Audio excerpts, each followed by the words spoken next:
Hey everyone, welcome back to my channel, or if you're new here, it's Jay. Welcome to my channel, and for today's video we're talking Harry Potter and the Cursed Child. I've seen it almost a month ago, 5 days, and it'll been 1 month. How is that possible? How has time gone by that quick? And I still haven't reviewed it for you guys, so I thought I would do it today. I would have done it a few days ago, but I've been not feeling very well, so you guys know I like to keep it real, you guys, that when I'm not feeling well and everything like that, so I've not had the best time. I've had a fibro flare, women issues, bad back, so as you guys can tell I've not been up for filming, but I thought I'll get it done now, because if I don't, it'll never get done, because knowing me, I'll just forget about the whole thing. So yeah, this is why I look like this, but you guys know I don't really care about the appearances on here. It's just me talking about something I like, Harry Potter. And I think most people can agree with that. So, yeah, so this is probably going to be a spoiler review, because obviously Harry Potter and the Cursed Child's been around for a while. Well, like the book play has. The West End one has probably been around since about 2016 or something, around about that. I think it's been in the West End, I think. So yeah, if you don't like Cursed Child, or you don't want to hear about it before you see it, please feel free to click out. I have a spoiler-free review of The Secrets of Dumbledore if you want to check that out. It's on my channel, if you want to see what I thought of it. But yeah, if you want to hear what I have to say about Harry Potter and the Cursed Child, please stick around. If you like the video, please hit the thumbs up button. If you like to subscribe, hit the subscribe button. And yeah, without further ado, let's review. That was so cringy. So yeah, like I said, I saw this nearly a month ago now in the West End at the Palace Theatre, and I loved it so much. We were 4 rows from the front. That is no way in me bragging. That is just the tickets I got, okay? I'm not bragging. And even sitting there, we couldn't tell half the stuff they'd done. Like, the magic was insane. Like, we honestly had no idea how they did half this stuff. Like, I still don't know. I sit here and ponder things somehow how they could have done it, and I kind of think I know how they've done some things, but other things is just unexplainable. Like, how? Like, this was Emily's face at points. She was like, this is what she was doing. Like, I looked at her and it was just insane. So, even going into the theatre was like amazing, because they had a guy outside like getting you pumped, and he said different things, because obviously it's in 2 parts. I know in some parts of the world now they're trying to keep it running as one whole show, but I really think you do need to split it into 2, as you need to take in what you've just witnessed and seen. There are interval breaks, like 20-minute intervals in both parts, so that gives you a minute to digest the first half of the act you've seen, and then the break gives you the ability to take in the last half of the first part, and then you go into the second part, and then that 20-minute interval gives you the opportunity again to reflect on the first half of the second part, and then the end, like when you walk out, is just, you can then take it all in and like really think about what you've just seen and how amazing it was. So yeah, but the guy that is taking you in and like is pumping you up, he's brilliant at his job. I think I told him that. I said to him, I just think you're amazing at your job. And even when you're going in, like, you're getting your bag checked and they're doing security scans and stuff like that.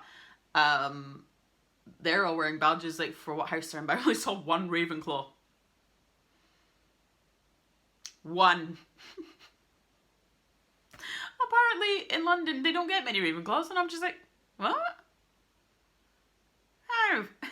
I digress. I'm not getting into that. And as you go into the theatre, you see the merch bit where they sell like pens, badges, house stuff, wands. I would have bought Scorpius's wand, but I had to be sensible, so I just got a program instead, which I'm going to frame with my tickets, but I just don't know which side to put on the frame, that side or that side. It's so beautiful at night. And all the staff are lovely.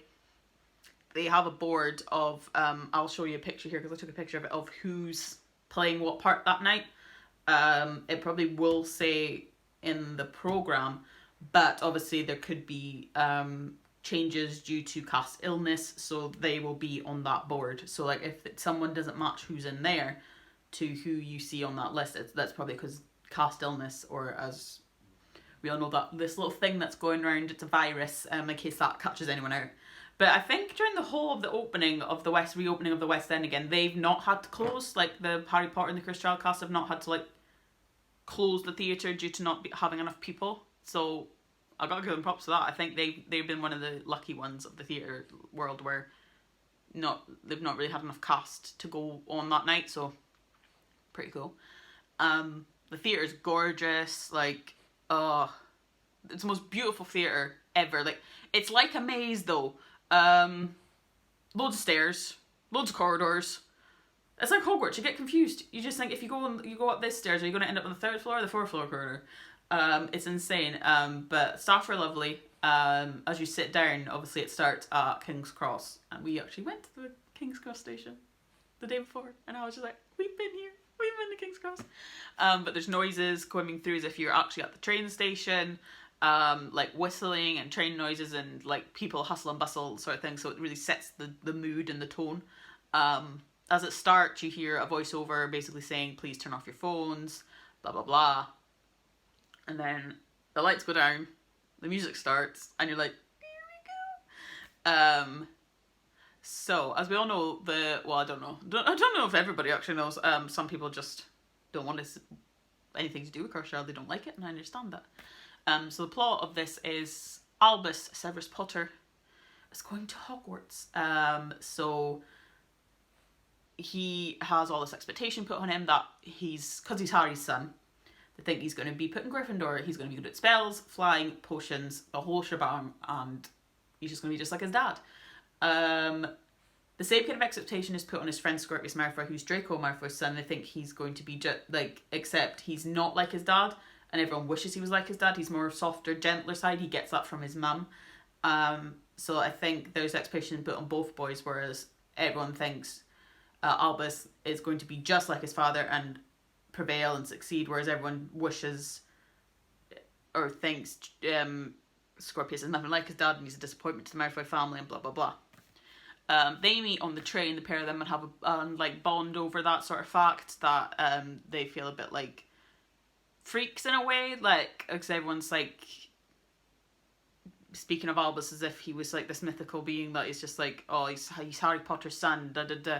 And then there's a rumour going around that Scorpius is actually Voldemort's son, and he feels like a freak, like he feels like an outcast. So they both kind of bond over that a little bit on the train, and they get to Hogwarts, and obviously Albus is sorted into dun dun dun Slytherin.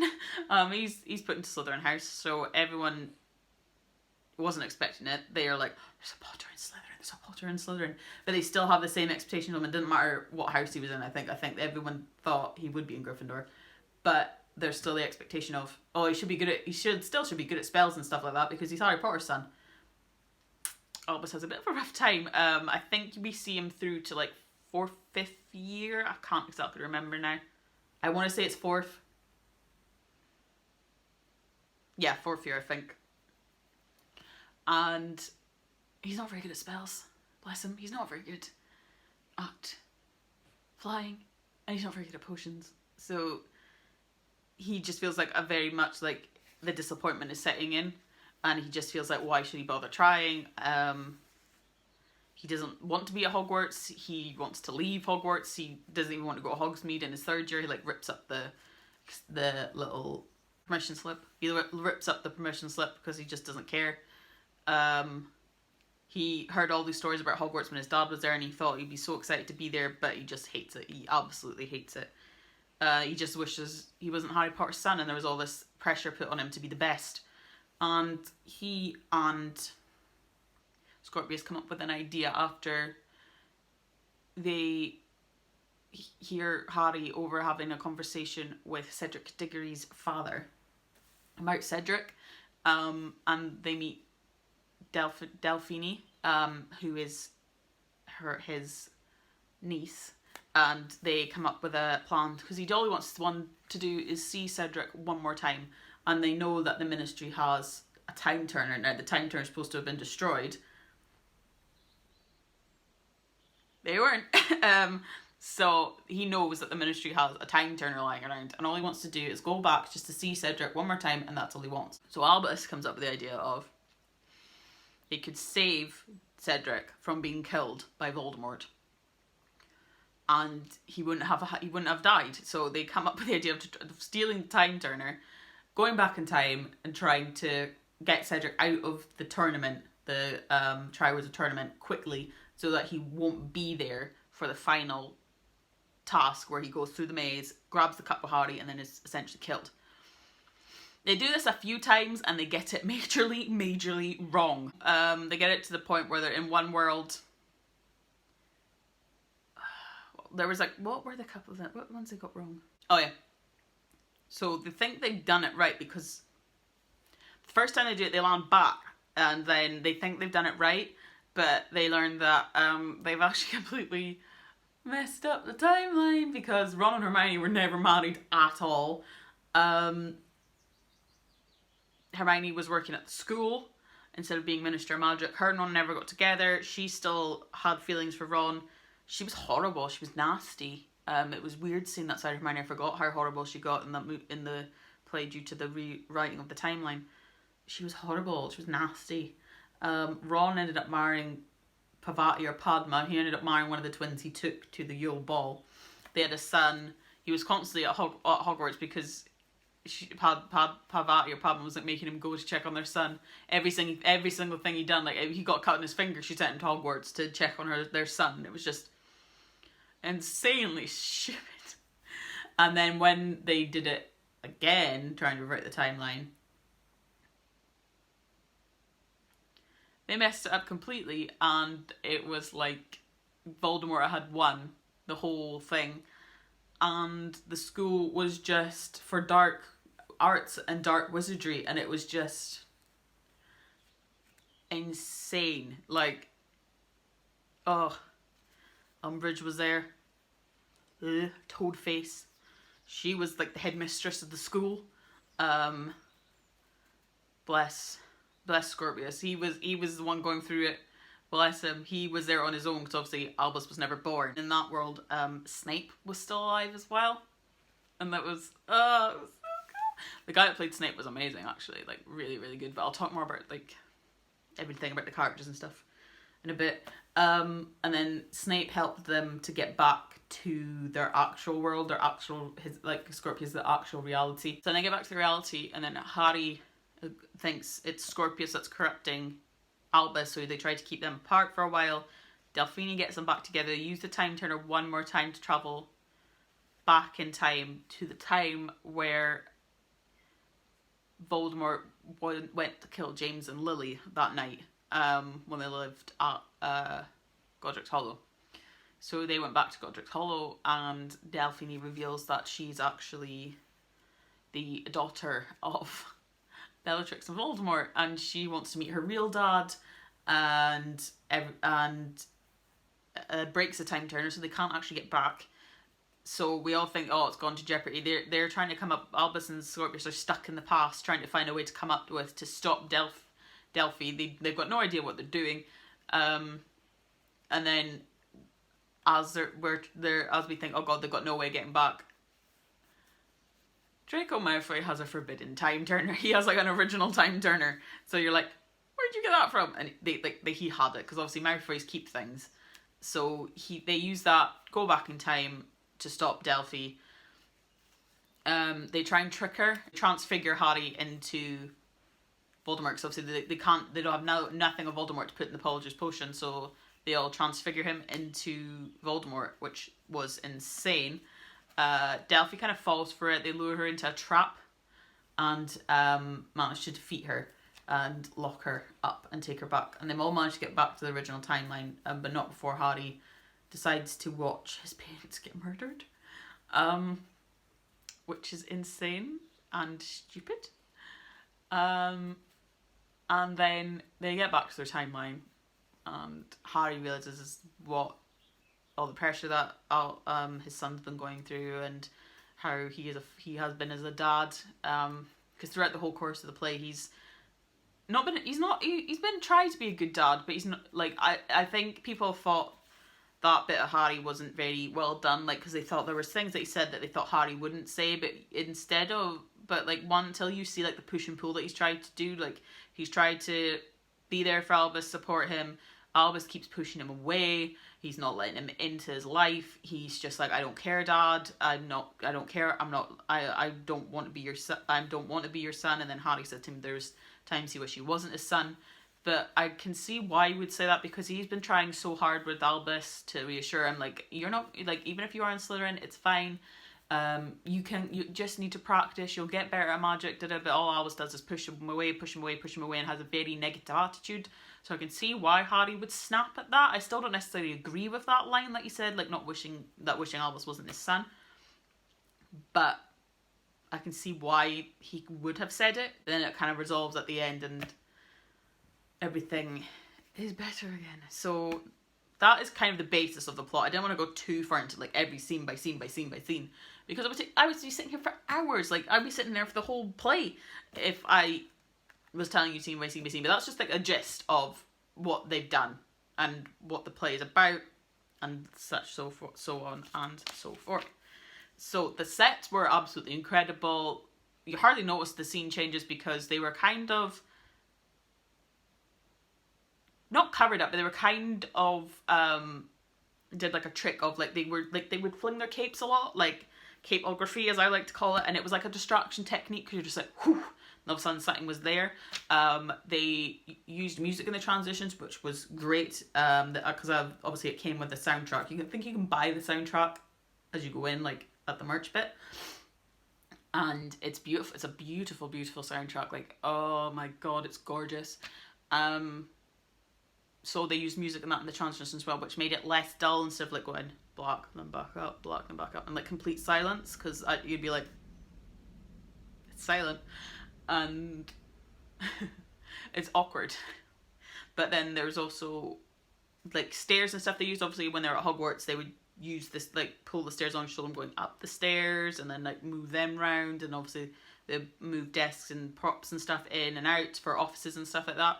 So it was all done really, really well. There was never like an awkward moment where someone like got stuck like putting a chair down or was on the wrong spot, blah blah. Like, it was so choreographed well.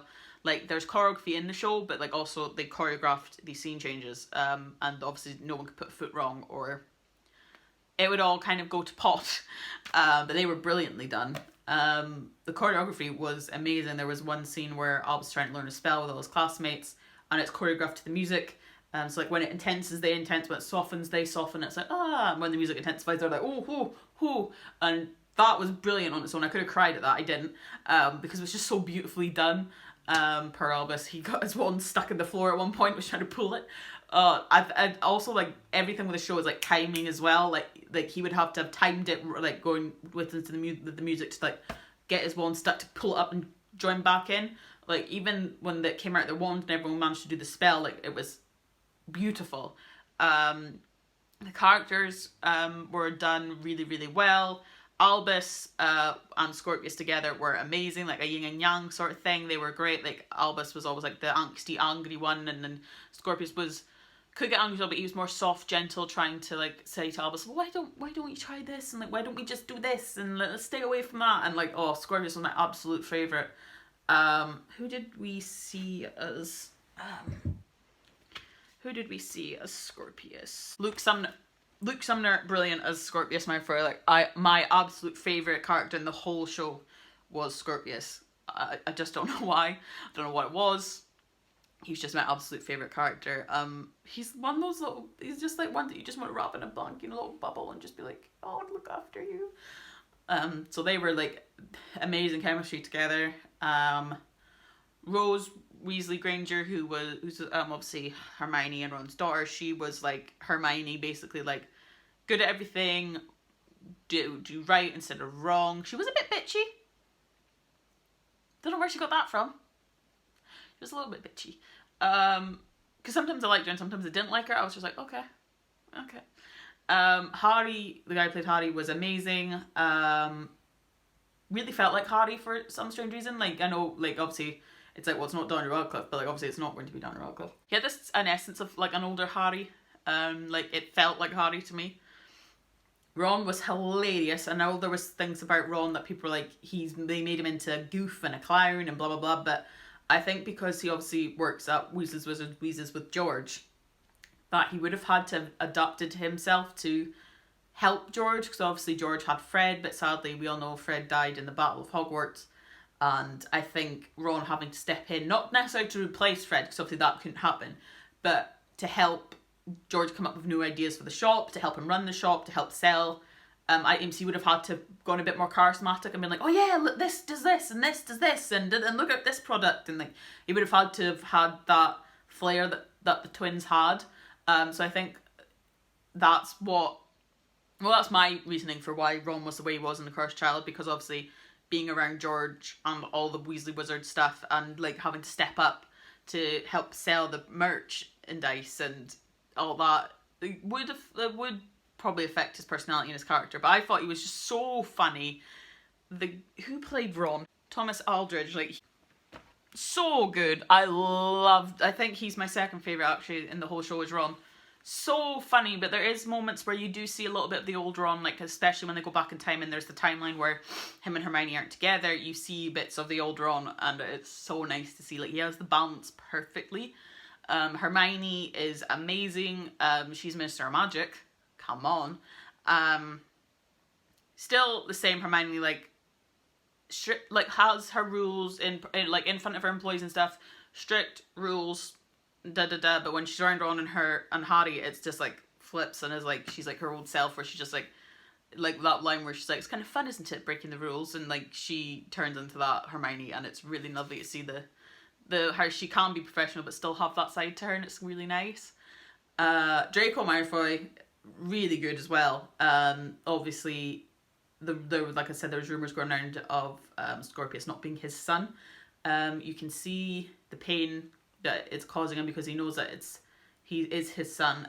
He still has this, like, the source of Draco, like he's still not a big fan of Harry, like, because he thinks Harry's not doing enough to squash those rumours about his son, because everyone still talks about it, and like he trusts Harry or Hermione to squash the rumours. But nothing's been done about it. He just feels betrayed by Harry a little bit, just being like he's tried so hard to he's tried a bit to not reconcile the friendship, but like being like not nicer towards him, but like be professional and try and have like just like a acquaintance sort of thing with him, but he just can't seem to find it in his heart to just like Harry, just because he feels like he's messing him over again. And there's the tragedy of him losing his wife, who's Scorpius's mother, and it's really, it's awful. So there are those moments you see of when they're talking about Historia, who's his wife. It's nice to see Draco's slightly softer side. Like, you do see it a little bit sometimes in the films and stuff like that, but it's nice to see it. When you see it on stage, it's just so heartbreaking, and you're like, you can see why he's not like, no, he is like hard on Scorpius, and because I think it reminds him of Astoria, because he's more soft like his Astoria, and he gets all his kindness and everything that he gets from his mother, so it's hard for Draco to look at Scorpius and not see his wife, and it is really sad, but it's amazingly done, and towards the end he gets this little like redemption, and it's so cool. Mcgonagall is now head of Hogwarts, and she is played really well. Obviously it's not going to be nothing like Maggie Smith, but she carries herself like Maggie Smith would carry her. The character is McGonagall. Like, I didn't disagree with a single thing that was said by her. Dumbledore appears, which is lovely. I completely forgot. Obviously in portrait as he goes around the school and all that stuff. Really lovely moments with Harry. We learn a bit more like what Dumbledore was feeling during certain times of the films and what he feels towards Harry that he never said, and those moments were really, really lovely. Snape is in one of the alternative worlds, like I said, when Voldemort reigned and the school just went to dark arts. Snape was obviously still alive because obviously he was a double agent, so he kept him on obviously to teach Hogwarts, and the guy who played Snape was absolutely brilliant. He didn't even let up in the bows, to be fair. Like he bowed as Snape. He was just like, I was so like, Emily thought I was going to cry, but I didn't. But he still had, he was funny as well. It was nice to see them give Snape a slight sense of humour, but it wasn't too much, but it wasn't too little. And then he sacrificed himself again, so he did die in that timeline again, but he sacrificed it in a lovely way to protect Scorpius. We saw his Patronus on stage. It was lovely. It was like just the head of the dough, and it was on like these sticks, and it was like set on like the blue little, you know, you get the blue flames, like it was set on fire to look blue, and it just moved. It was gorgeous. It was beautiful. But yeah, there was Dementors in the show. Like they came down. Oh my god. One of them flew over the audience. We thought, oh, like me and Emily grabbed each other, like, and we're looking up at it, like, oh, it was amazing. Umbridge, Toadface, she got the laugh down pat, like she did the. It was so good. Her character was really well done. The Sorting Hat was a person, like he was holding a bowler hat, but he was like, they didn't have it like the hat had a moving mouth. The guy stood there holding the hat and was like, I'm the Sorting Hat, and was putting it on all the heads and going Gryffindor and all that. It was so cool. What else? Voldemort. Holy cow. I don't know how they did that. Oh my god. Like there are two scenes where they transform. Like in the first half, obviously they need to go get the time turner because Hermione has it in her office. So they pull the three kids. So Albus, Scorpius and Delphi Polyjuice into Harry, Ron and Hermione, and they break into the office to obviously get the time turner. But the way when they do a Polyjuice potion, it's insane the way they do it. Like the kids like obviously disappear and the adults come up into the costumes, and they kind of do the same thing with Harry and Voldemort. Like I don't know how they did it. It was just, it was so good. Like such a smooth transition. Like insanely done. And then in that scene, the adults got the kids' mannerisms and everything down pat. Like you could tell who was who. Like Scorpius was Harry, Albus was Ron, and obviously Delphi was Hermione. They got their mannerisms and everything down to a freaking T. Like amazing. And then even that moment, there was a moment in the last part where obviously after Harry had turned to Voldemort, like it was wearing off. Like the transformation was wearing off. And then he was standing. You could see him as Voldemort standing there, and then all of a sudden, bam! There was Harry again. It was like how they did it. That switch that quick, I do not know. Like like you just saw him there, and then boom, it was Harry, and I was just like, right in front of my face, like that, like so close to my face, and I could tell they did it. It was absolutely insane. And like even when they're going into the ministry, obviously they're standing and they're typing in the number, because obviously it's like you have to type in the number to go in, and then it says their name, and then all of a sudden they're standing there, and then it goes woof, and they go through that, and they're gone. I don't know how they do it. Absolutely no bloody clue how they do that. It's insane. Like it was absolutely insane. And also when they moved the sets visually, you could tell where they were. Like obviously there was one point they were in the maze of the Triwizard Cup towards the end. They were in the Forbidden Forest at certain points. Obviously they were in classrooms. They were at 9 3/4. You could tell where they were. Just like the sets weren't even that like that. It was a big, but like they weren't even that big. Like the stage was big, but like, and even in McGonagall's office and stuff like that, like what they didn't need that much so that you could tell where they were. It was done so effortlessly and easily with such like little things that you could, like only little things happened that you could tell where they were.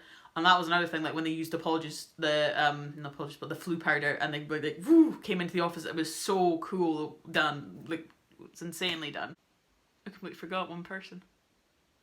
Moaning Myrtle was oh my god, like they were talking about how they had to go to the like when we were back like to go to get what, because for one of the things they tried to do was humiliate him in the water challenge with the bubblehead charm. They tried to humiliate him that way, and they were like, how are we going to get there quickly? And they realised that the pipes from the girls' bathroom go into the lake. So who did they have to go past? Moaning Myrtle. And then up came the fountain, and then she came up. She was brilliant, like absolutely brilliant. Got her down to a T. Not like necessarily a copy of her, but brilliant, like absolutely bloody brilliant, as Ron would say. Like, so good. Like, oh, and even all like the extras, like as the kids in the school and like as other characters and stuff like that, really well done. Like, they had like the some of them had like several different roles to play. It was insane. Like the cast are all so incredibly talented. The crew and everything behind it, like the lighting effects helped, the music, all of it as a whole stage production was absolutely incredible. Like, absolutely incredible. But one of the things I still do not necessarily agree with in the whole show is the fact that Voldemort and Bellatrix had a kid. I don't agree with that at all. Because it said that she was born just before the Battle of Hogwarts. So then obviously she was put into care, blah blah blah. I just don't think Voldemort and Bellatrix will have a kid. Like, it just astounds me, because Voldemort was conceived under the love potion. So he had no concept of what love was. Obviously we know Bellatrix was like infatuated with Voldemort and she would have happily had his kid and blah and all that. But I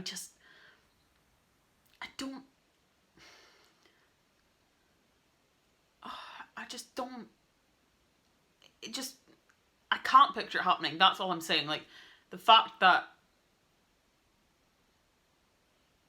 they had a kid together is absolutely horrible to think about.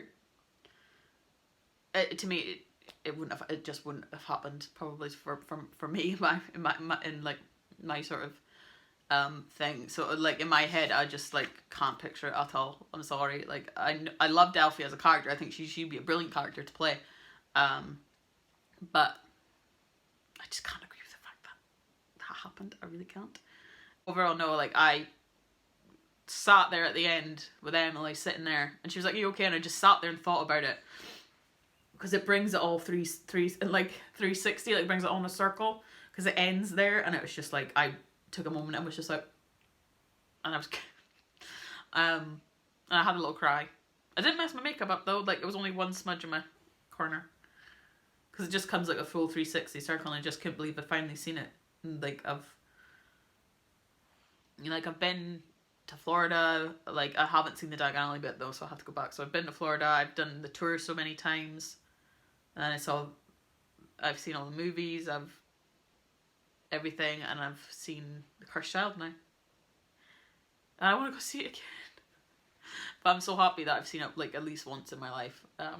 So I'm very happy. So that's why I just sat there, because it's just like, all went 360. I'd finally seen the show after 2 years of waiting for it, and it was well worth the wait, I would have to say. So that's it, guys. That is what I thought of Harry Potter and the Cursed Child. Let me know if you've seen it, if you're going to see it, if you agreed with what I liked about it, if you didn't agree with some things. Let me know. We can have a discussion in the comments. Why not? Like I said, if you like this video, please give it a thumbs up. If you like my content, want to see more of my stuff, and want to know when I next post, feel free to hit the subscribe button and turn on your notifications.